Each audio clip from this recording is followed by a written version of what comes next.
FamilyBrand.com. Yeah, Family Brand.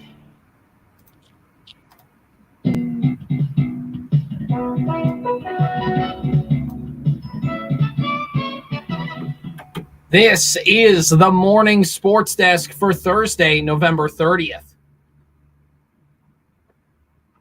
Corey, we are in the final week of the college football season with the conference championship games coming up this Saturday, which means that on Sunday it's going to be the college football playoff selection. Not that that matters for anybody around here, but that means that they're also going to announce all the bowl games. Yes. Well, the Gophers just sneaking in because they have a 5-7 record. Normally you need 6, but because there's so many bowl games now, they start taking 5 and 7 teams if your overall team GPA is good enough. So the Gophers did get kind of literally backed into a bowl game spot, and they have a chance to play in maybe one of them. They either get the most boring bowl game imaginable, or they'll get the most insane bowl game imaginable in terms of just who's sponsoring the bowl game and how ridiculous it's going to be named. There's a good handful of ridiculously named bowl games this year, isn't there? And there always is. There's 6 million of them, and they have it's a pure sponsorship. They exist because somebody wants to put their name on something. There's a bowl sponsored by Barstool Sports. Yes, there is, which is borderline brilliant by them. Yeah. And it makes sense that a place like Barstool Sports would have a bowl game. Mm-hmm. That's what they do, is sports. They love it. What doesn't make as much sense is the Avocados from Mexico Bowl. What, you don't think Avocados from Mexico is worthy of college football? That's not, no. Well, no, to answer your question. The brand necessarily does. What is funny to me about that particular name is not that everything is like official. It's like a business. You know what I mean? Right. And this one just sounds like a bunch of avocados got together and pooled their money. They're like, we should sponsor a bowl game. We should. I understand that Avocados from Mexico is like a full conglomerate, probably. Yeah. But it's called avocado. It might as well be like the Denny's from Todd County Bowl. You know. You know what I mean? I don't think it just sounds like avocados were like, we should do this. Yeah, I think actually one avocado they sent out the avocado, but they sent the one that kind of got dropped from the tree when he was younger, so he's a little smushed, but they let him go out there anyways because they wanted to give him something to do. It's like, I got us into the bowl, guys. Like, all right, we're gonna be a bowl of guacamole. Like, no, there's been a huge misunderstanding. Turns out we sponsored a college football bowl game. And then hilarity ensues. You think there was like some contention amongst the avocado family? We're talking about them like they're a mafia family or something, right? Like, this avocado family is fallen far from grace, and this is our way back. We're the avocados from Mexico. How about this one? The LA Bowl, hosted by Gronk.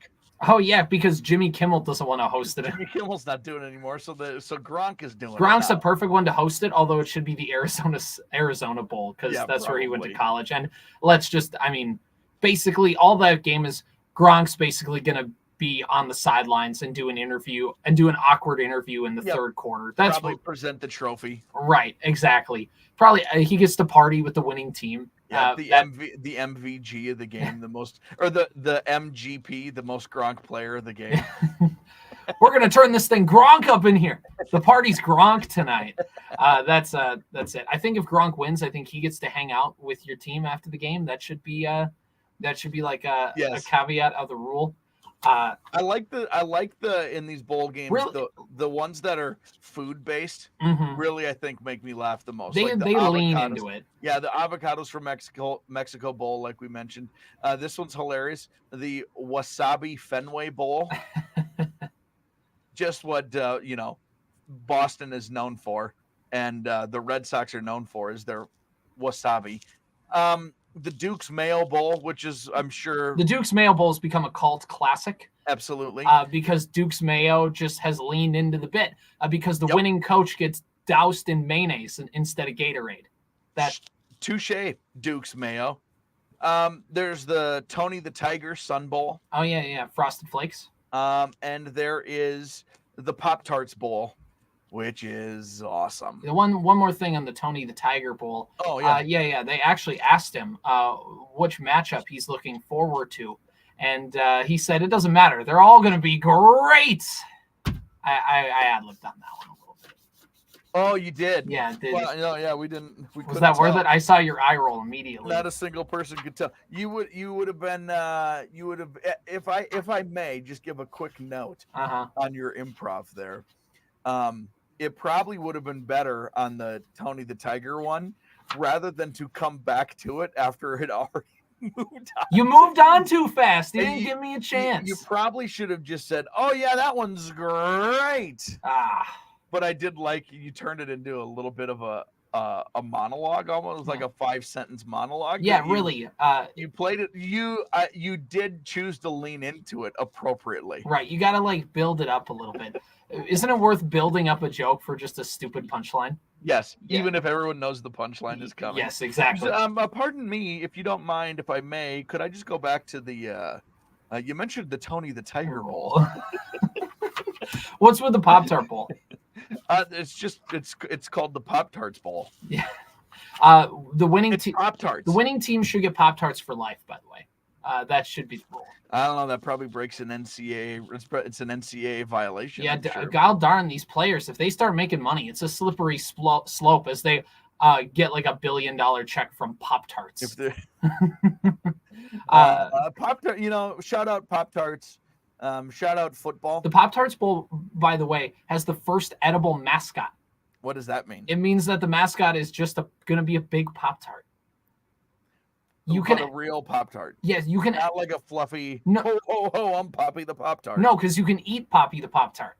That's amazing. That's got to be like some random sideline reporter. It's kind of awkward, just sit there. They just sit on the sidelines and they say, "Eat me," and then it's like, "No, actually, rip off my arm right now." The logo for it is kind of a confusing one. Because it's a Pop-Tart. Yeah. But it has a bite taken out of it in the upper right-hand corner. So it kind of looks like Utah. And there's a part of me when I looked at it, I was like, I guess it's kind of funny that they're doing this game. It looks like the game is in Utah because the way the Pop-Tart is shaped, it's in Orlando because all the bowl games are in Florida or Arizona. Because it would make no sense to do a bowl game in Utah. Well, they're doing a bowl game in Yankee Stadium. That's probably where the Gophers will end. Well, and of course the Wasabi Fenway Bowl. Yeah. I bet you Wrigley Field will get one pretty quick here because they realize they can make some money off of it. Exactly. How long until we get the Target Field Bowl is all I'm asking. Oh, what is that? Do you think that's what do you think we would call it? The Juicy Lucy Target Field Bowl? It'd probably be the Target Field Bowl. Oh yeah, I suppose that's less fun. That's yeah. No offense to Target or anything, but if you to be fair, they already had the Target Field Bowl. That was South Dakota State playing Drake in September. They hosted a college football game. Oh yes, of course. What's Drake's nicknames? What's Drake's nickname? I think the Mallards. No, they're like Bulldogs or something like that. The rappers. Drake the rapper. I think Canadians. Drake the Canadian rapper. Yeah. Rappers, because there'd be more than one of them. You think the Bulldogs? Yeah, no, their logo's like a bulldog. That's lame. Yeah. Drake the failed actor. Is that a mascot? Oh wow, wow! I was not. Yeah, shout out troubled actor Drake from Nickelodeon. Did he get into trouble? I don't even know. I can't even remember. He might be a failed actor because he found himself in a little trouble. Yeah, turns out it was a great way to springboard his rap career. What would be wouldn't it be funny if the NIL turned itself into like somebody must be getting NIL money from Pop-Tarts, let's just say. Oh yeah. Or avocados from Mexico. Uh-huh. Wouldn't it be funny if because of that NIL money, the bowl game also had to feature the college athlete who they were paying? Oh wait, it's gonna happen at some point. Wouldn't that be amazing if it's like Like the KFC bowl, and it has the Sanders family, like Deion Sanders and his family. Yeah, right, exactly. Or Caleb Williams, whoever he's sponsored by, has to like show up. He has a bowl game on a Friday, but on Thursday he's got to be in Tulsa, Oklahoma for the Caleb Williams Cowboy Boots R Us bowl game. It's gonna happen, right? It'll happen at some point. We spent a lot of time talking about bowl games. Do we have anything else? Would you sponsor a bowl game if possible? If I could have the CJ Baumgartner bowl game, yeah, of course. Is that what you would call it? Would you call it the CJ Baumgartner bowl game? No, it'd be like a placeholder name. I'm not creative enough to think of like a good name, but it would be the funniest option, I think. Right. Is just have an entire nation of people going, huh? Who's that? That would be pretty funny. Right. The what bowl? How do we get the morning sports desk bowl game? Ooh, I think basically we just have to have Hubbard write us a big check. I think you want to send that email? Maybe we should both put our names on it. That way it looks like I mean, you can sign my name, regards CJ and Corey. Yeah, sure. But can it come from your email? Yeah, sure. You can CC me in so everyone knows. All we're seeking is $200 million to sponsor a bowl game. Yes. I don't even know how much they pay for it. It's not that much, but it might be.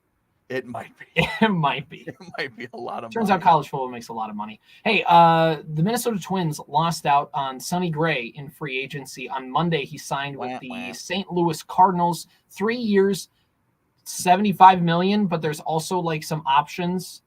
There's a team option for a fourth year. There's some things. So it's like a 3-year contract. It could be like a 4 or 5 year deal, depending on it, which again, the Cardinals, I think, were the only team willing to pay Sonny Gray, not necessarily in terms of money because it's $25 million a year. It's about the going rate for a mid-30s pitcher who's had some success, but being willing to pay him when he's dang near 40, he's 34 right now. That's probably why he chose the Cardinals. Cardinals were last in the Central this year at 71-91. Look, it's one. You can build your rotation off of Sonny Gray as your ace. That's fine. But when Lance Lynn and Kyle Gibson are behind him, you're gonna have some trouble. Probably. You're gonna need to hope some young guys step up. I mean, all the best to Sonny Gray. He was never. I mean, even if the Twins weren't cutting back payroll, the Twins have never really spent money on a pitcher in their mid-30s like that. To pay Sonny Gray when he's 37 and to pay him $25 million a year just might be a little rich for the Twins' taste. Right. But, Kenta Maeda left for the Tigers. That's one realistically I thought maybe you could come back. Kenta Maeda got 2 years, $13 million a year. A little rich for a number 5 starter. The Tigers finished at 78-84. Second place in the Central. Second place. And then they just lost yesterday. Emilio Pagan. Not everybody's as replaceable as others, but Emilio Pagan going to the Cincinnati Reds. So the fly ball pitcher who gives up a lot of home runs is going to one of the most home run happy ballparks in the country. The Reds finished 3rd in the NL Central. They were 82-80. Yeah. Only 5 games worse than the Twins. Yeah. It looks like it's not going to go well for the Reds if his home run issues persist. But I would argue it wasn't going to go well because you said not everybody's as replaceable, and then you didn't fill in the rest of the sentence. I said not everybody's as replaceable. Out of sign of respect for Emilio Pagan. What? How do you know I wasn't talking about Kenta? I think the Twins would have made it to 90 wins if Emilio Pagan wasn't on the team. What? They would have gotten one more win? Yeah. Yeah. They sure would have. That's fair. That's fair. Is that what they had 89 wins. Is that what it was? I think it was 89. 89. No, 87. They were 87 Oh, and 75. okay. Yeah. 89 wins because they won the wild card. Yes. 89 total wins. But they got to 90 because they won a game in the Houston series. So they didn't get to 90 wins. Yes. Yeah, so there we go. They would have had 90 regular season wins if Emilio Pagan wasn't on the team. What do you think of that? There you go. Hot take. So this kind of gets to the point of the Twins, and the payroll thing was always going to be a factor, but even still, the Sonny Gray's gone. Since he signed a deal for over $50 million, the Twins extended him the qualifying offer, which is baseball's version of the franchise tag. Sonny Gray was able to leave, but the Twins are going to get a pick around like the 32 to 35 range in next year's draft. So they're going to get essentially a late first round pick for trading away a late first-round pick 2 years ago. Sonny Gray was a pitcher on that. Sonny Gray, the Twins got at a great deal with a nice rebate, is basically how I would vision the Sonny Gray. This is the Menards version of a baseball signing. Yeah, exactly. Trade, whatever. Sonny Gray's been huge for the Twins. He was a huge pickup for them. He finished second in Cy Young voting. But if people, I know there's a lot of people mad the Twins didn't sign Sonny Gray, but if we were expecting Sonny Gray to be the exact same pitcher he was last year, Sonny Gray had his best season in like 6 years last year. Yeah. Like all props to Sonny. He did a lot of that. That's not taking anything away from him. But there's a reason why they call things career years. Mm-hmm. Because they only happened once. Yeah. Sonny Gray's a good pitcher. He'll be tough to lose, but yes, the Twins are going to have to. They were always going to not re-sign him, even when they traded for him. Correct. I think all of that's true. He was a 2-year rental, and they got as good a value as they could have off him. Now they got to try and trade for the next Sonny Gray. Yep. Because the Twins are basically not going to be existent in free agency this year. They're going to have to. They're going to make trades. That's the only way they're going to add to this roster. And they have the players to do it. Right. They've got a glut of infielders, man. There's so many of them. There's 3 at every position. And there's guys who have been there before who had a rough year a year ago who you'd think would be in contention once again to be a part of that major league roster. There's so many dudes available. Right. Exactly. That you're just going to have to, as Twins fans, we're going to have to be okay with saying goodbye to somebody who we've become attached to. Mm-hmm. Whether it's Polanco or Lee or Julian, you know what I mean? Somebody. Like, what are you gonna do? It's how the game's played, baby.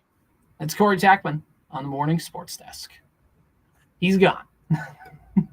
He's out of here.